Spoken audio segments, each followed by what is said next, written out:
Hey guys, you all are welcome back to my channel. Today we're unboxing Mi Band 4 on this video. Anyone willing to buy this fitness band, then please watch this video till the end. Don't skip this video. Guys, let's open this package right now.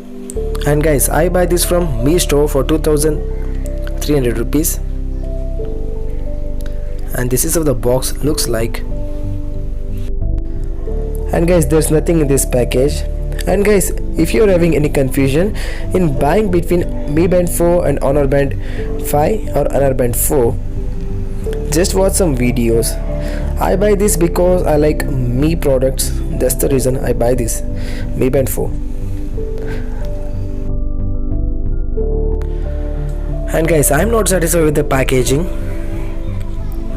You are paying like 2300 rupees and you're getting a box like this. I'm not satisfied. In the box you are getting a fitness tracker and a charging cable with some user manual.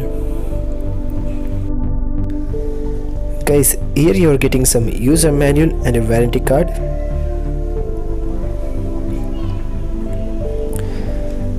And a charging cable.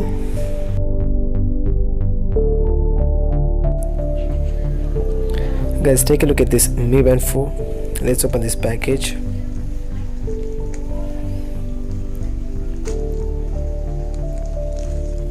The band feels very premium. This is how it looks. In order to use this, you first had to connect with Mi Fit application. You can install this application from Play Store. This is how the heart rate sensor looks like. Guys, if you like this video, please don't forget to subscribe to the channel. And thanks a lot for watching this video. If you need a complete review, comment down below.